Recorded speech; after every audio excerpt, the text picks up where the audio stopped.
If I asked you to name the top competitors in the mid-size class of cars, you'd probably start with, say, the Camry and the Accord, and you might even throw in there the Nissan Altima, and maybe the Chevy Malibu and the Hyundai Sonata. But you could overlook the Mazda 6. But Mazda wants to do something about that with this second-generation Mazda 6. The Mazda 6 was introduced earlier this decade to replace the Mazda 626, and since it came out, it's kind of been an also-ran. This new one will change your mind.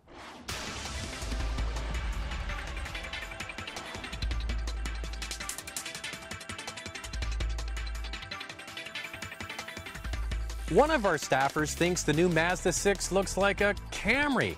That's like a curse. The Camry, in my opinion, is one of the dullest cars on the road. No, this new Mazda 6 is so much better looking. The front is similar to the Mazda 3, the CX-7 and CX-9, and even the RX-8. The flowing roof sweeps down to a handsome rear end, the taillights are stylish, as are the big exhaust openings that remind me of the Lexus LS sedan. The Mazda 6 is only available in 2 trim levels. There's no hatchback anymore and no station wagon. The Mazda 6 is sold as a GS or GT with either a 4-cylinder or 6-cylinder power plant. The 4-cylinder version gets 17-inch wheels, but this V6 and GT trim has these good-looking 18-inch wheels along with fog lights and LED taillights. The new Mazda 6 is longer, wider, and the wheelbase has been lengthened for increased rear legroom and a bigger trunk. You have to hand it to the designers at Mazda. This is about as good as it gets in the mid-size class. You know what? This car is definitely getting my attention. And it's very well priced as well. Check this out. The 4-cylinder starts at $22,495. The V6 starts at $27,495. The 4-cylinder is cheaper than the Accord, the Camry, the Altima, and even cheaper than the very well-priced Chevy Malibu. But you don't get a cheap-looking car. In fact, the interior is as well done as the exterior, with standard equipment including telescopic steering with integrated radio controls and height-adjustable driver's seat. This V6 and GT trim is loaded with leather heated seats, sat radio, fully electric adjustment on the seats, and more. To get a look at specific trim levels, go to our website for more. So we mentioned already the Mazda 6 is longer, it's a little wider, and you benefit from that in the back seat. The back seat's quite comfortable. When you turn and look forward, what you notice, first of all, is all of the soft materials in here. There's nice plastics and vinyls. There's a little bit of the hard plastic that we don't like, but you can't get away from that entirely. The center dash here is bright, and it's modern, it's up to date. It definitely fits in and competes with the other cars in this class. There's even some funky things on this GT version, like the zebra wood here, and you might like it or not. The one thing I find is that I can't get the perfect seating position. Either the pedals are too close or the dash is too far away, but that really is a subjective thing. Of course, there are 2 engines available in this Mazda 6, a 4-cylinder and a V6. The 4-cylinder is a 2.5-liter motor with a healthy 170 horsepower and 167 pound-feet of torque.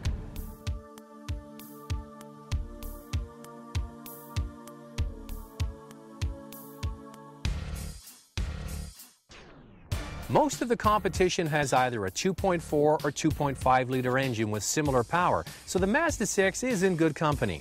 The V6, however, is much more lively, with 272 horsepower and 269 pound-feet of torque from a 3.7-liter V6. Now, this V6 engine really is great. It's willing to please at all speeds, especially when you hit it coming out of a stop sign or a stoplight. It's got good low-end grunt, which is what people really feel from light to light. Now, you marry the wonderful engine with the really good steering feel. What I like about the steering is it's not over-boosted and numb. You get good response back to the driver. And especially nice is when you go around a corner and you put your foot on the accelerator and you get the power from the V6, you don't get that nasty torque steer, which is the steering wheel tugging at you as you accelerate. This car feels very planted on the road, especially nice when you're cruising down the highway and you want to pass somebody. It feels very planted.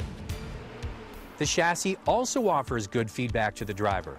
My style of car, but some might find the ride choppy over bumpy roads. There's no question that this new Mazda 6 feels tight and well put together. The multi-link rear suspension and front and rear stabilizer bars ensure that this car feels planted on the road. Traction control is standard on both the GS and GT trim level. Stability control is standard on the GT, that's the higher trim level, but if you want it on the lower line, you have to get it as part of a package. Now, if you're one of those people that likes to shift manually, you can only get that with the 4-cylinder. The 6-cylinder is only offered with the automatic that you can shift back and forth.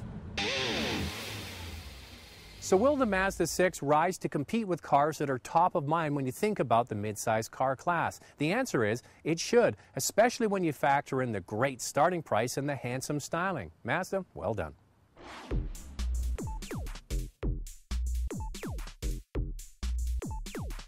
For complete specs, go to our website at drivingtelevision.com.